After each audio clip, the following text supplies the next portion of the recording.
Greetings and welcome to No Nonsense Mail Reviews. I'm George and today I'm doing something ever so slightly different for this Heavy Relics prelude, you could say, this intro piece. I'm actually going to take you through the whole process. I've never done an unboxing video before, but here's a pretty good time to start. So after really crudely removing my address, we'll start with the first article. So this should be 4 vinyl records that I bought from one seller on eBay. Got a pretty darn good deal on these and I'm really excited. I found 2 albums that I've been searching for, I really wanted to have on LP for a little while, and then 2 that are a bit of a wild card, taking a chance because I'd heard so many good things about it. They were highly regarded, and also word of mouth. They were recommended. So start with this one, cleverly packaged in a World of Country Music box. I don't know if you can see there. Trusty parcel blade at the ready.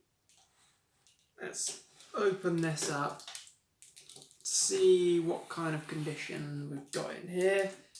Obviously read the descriptions very, very carefully before I buy anything on eBay, but studying the pictures, reading the description, I was more than happy, more than satisfied that these were really good nick. So, bubble wrap, that's what we like to see. Looking good so far, well packaged. I always think that's very important.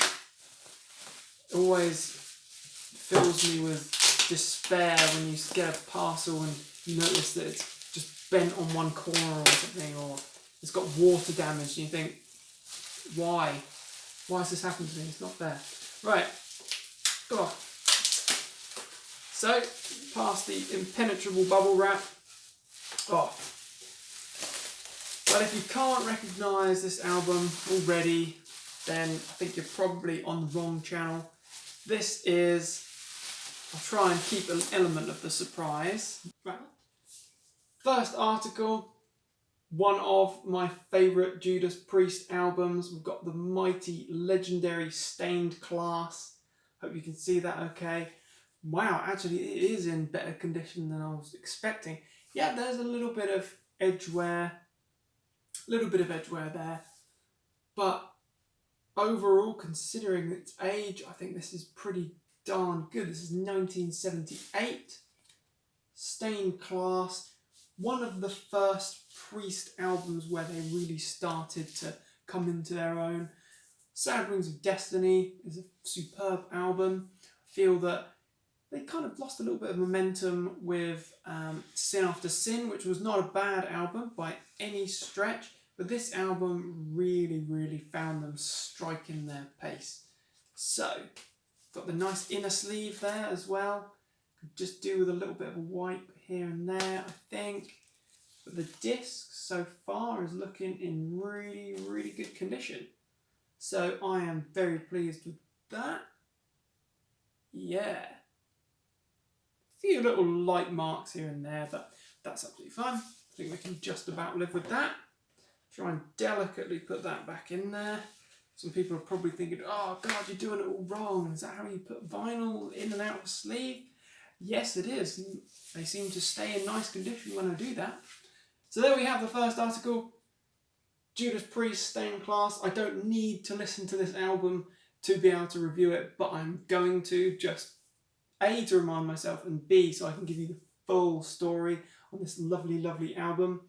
Absolutely chuffed to bits with that. What a classic. CBS. So I believe this is an original 1978 release. Superb. Pop that on there. Okay, back to the World of Country Music box for our next piece. My favourite Def Leppard album. Ta-da! On Through the Night, the debut album, an undisputable Nwabum classic. I honestly love this album. Love the cover as well. I do have a giant poster flag of it. I'd like to be able to get a t-shirt of it if I didn't have so many t-shirts. So This is in great condition, actually. A little bit of spine damage, it's always the spine, but the corners are looking good. Corners are looking fine. What a lovely piece.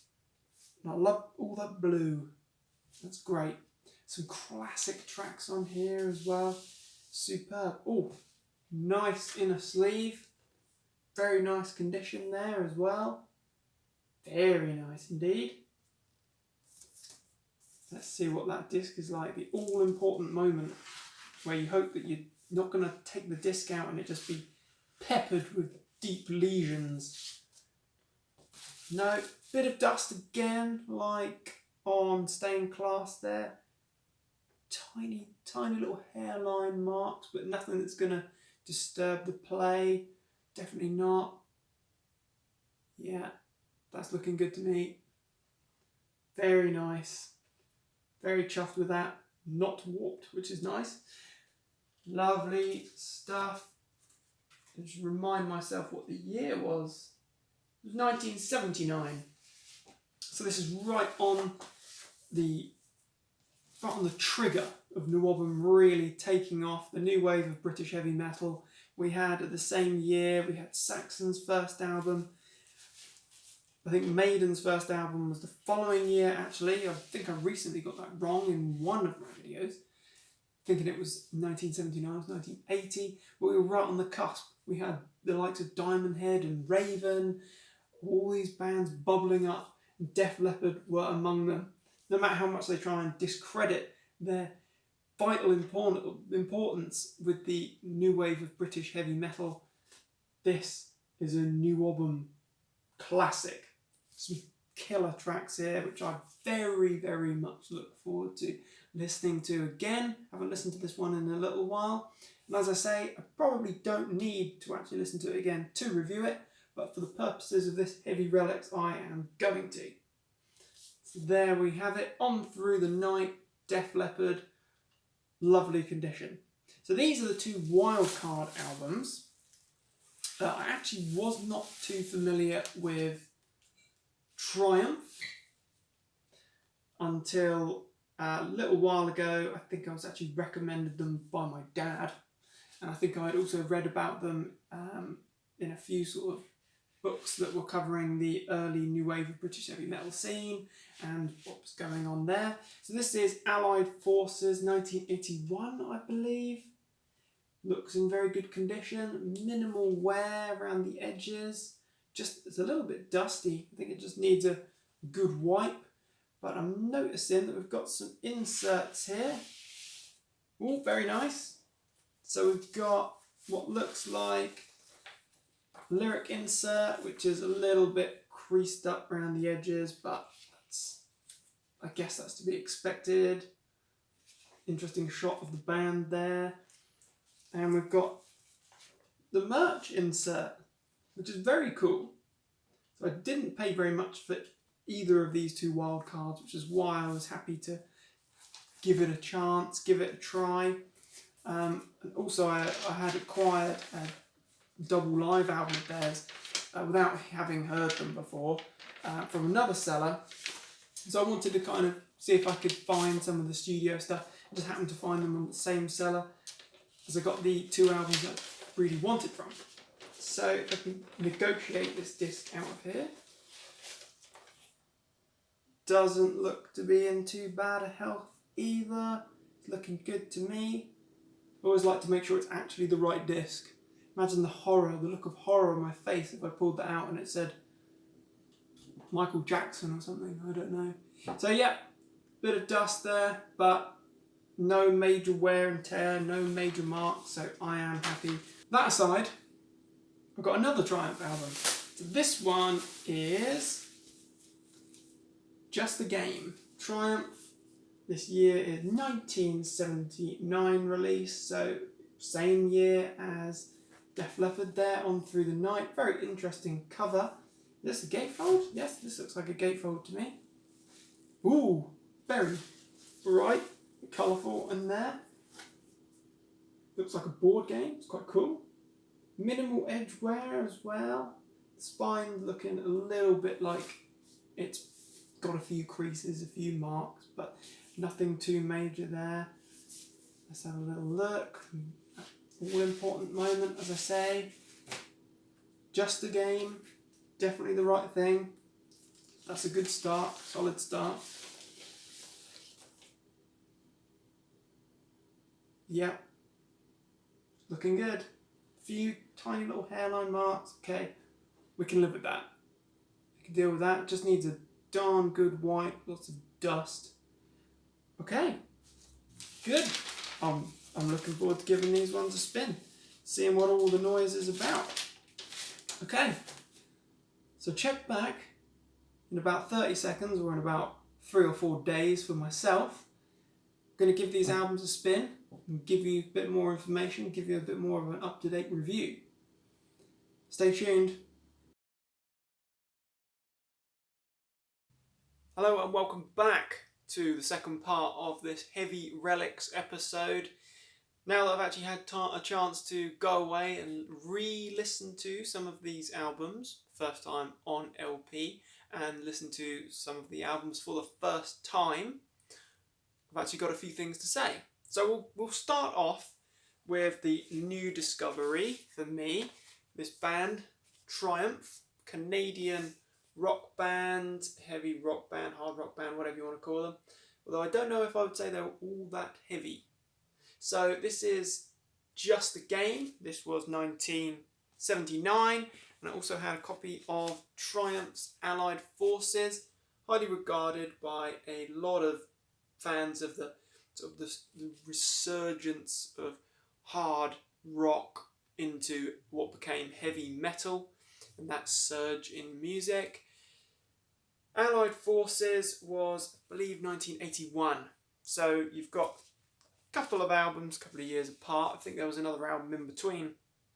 But for me, these albums just don't quite have the weight behind them that I look for in hard rock music. Not in the way that, so we say, Whitesnake or UFO, to give a couple of examples, have, or Thin Lizzy. It's just lacking a little bit. I think the first side of this album, Just a Game, you had some good rocking tracks in the opening track, Move On, Lay It on the Line, picked up sort of halfway through. American Girls was quite a good rocking number as well. But then we had a few quite ballady pieces, not ballady but slow, soft songs. We even had on the second side the closing track, Suitcase Blues, which is more of a sort of bluesy jazz experimental piece. I don't know if you can quite see the track list there, but just not really for me. I just wasn't really feeling it with this album. There were some great instrumentals, great pieces of musicianship, moments of musicianship thrown in there. There's some good rocking moments, but overall I think it was just a little bit too soft, a little bit too flat for my liking. The second Triumph album that I have there, Allied Forces, that was an improvement in my opinion on Just a Game, but it still just wasn't quite there. Didn't quite have the heaviness that I'm looking for in hard rock into heavy metal. But again, we had some pretty good tracks. Fall for Your Love was a pretty good number. And the title track, Allied Forces, was probably the best track on the album. But there's a few good rocking moments throughout. Fight the Good Fight had a few interesting moments, I suppose. There was a pretty great riff on Ordinary Man, but overall just didn't really quite do it for me. Left a little bit to be desired, shall we say. But I know that it's highly regarded by a lot of fans, a lot of people really love it, that it's one of those albums that sort of bridged the gap between heavy hard rock, heavy metal, but for me it was a little bit too soft. But no great loss. I didn't pay very much for them, so no real loss. It was interesting listening to them and discovering what it was really about. Moving on to a couple of other articles, namely this superb album, Def Leppard's On Through the Night, the debut album. Great album, in my opinion. It's probably my favourite Def Leppard album. Depending on what time of day you ask me, it will change with High and Dry or Pyromania. Either of those albums are also absolutely superb, but this one currently is my favourite, and I love it because I think that it has all the energy and all the power and the potential in there that a young, up-and-coming, heavy metal band had. They were right in there at the forefront, on the front lines of the new wave of British heavy metal, despite not wanting to be a part of that scene at all, and also in later years denying all accountability of any involvement at all with it. But here, this is a New album. Rock Brigade, rather. A great battle hymn, heavy metal battle hymn there. Hello America is probably the lightest rockin' number we have here. But then you've got some other great songs, really heavy tracks as well. When the Walls Came Tumbling Down is a personal favourite of mine. Sorrow as a Woman, or It Could Be You. You've got great choruses there. Some great vocals from Joe Elliott, frontman there. We've got Wasted, Doesn't Matter, Rocks Off, Answer to the Master, which is another superb track. It's just a superb album. And going back and listening to it again, but listening to it for the first time on LP, really did remind me just how much I love this album, actually. I think it's a superb listen.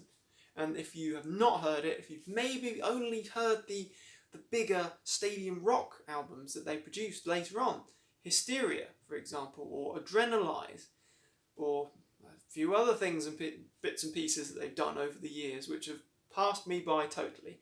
But if you've only heard those and you haven't heard them when they're at their heaviest and most interesting, in my opinion, go and check this album out. Superb album. But the crowning glory in this particular haul is this superb album. Judas Priest, Stained Class. What an album. Absolute masterpiece. This is swiftly becoming my joint first / second favourite Judas Priest album.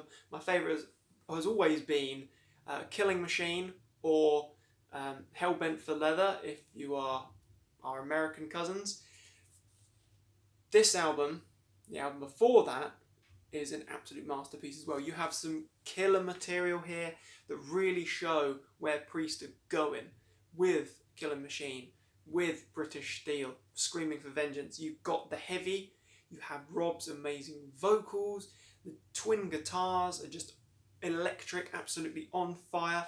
But with tracks like Exciter, with Invader, with Saints in Hell, Savage, Beyond the Realms of Death, the great atmospheric, deep, very interesting number there. You've got some really heavy tracks. White Heat, Red Hot, Better By You, Better Than Me. Killer material. Absolutely great. And this sounds so ahead of the time. When you consider this was 1978, and you get an album like this dropping. What a bomb, and what an absolute explosion this must have been. And then a year later, a couple of years later, you have the explosion of New Album. And this album, I refuse to accept that it did not have a major impact on that scene, because it damn well did.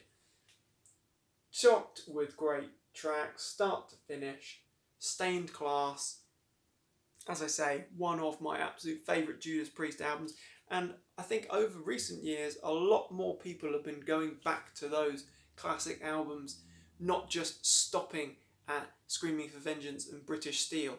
A lot of people have been going back. You hear and read a lot more talk about how important albums like this and Sad Wings of Destiny or Sin After Sin, how important those albums really are.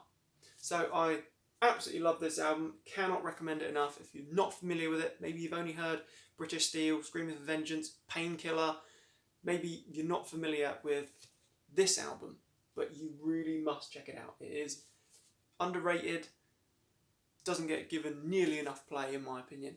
This is an absolute masterpiece.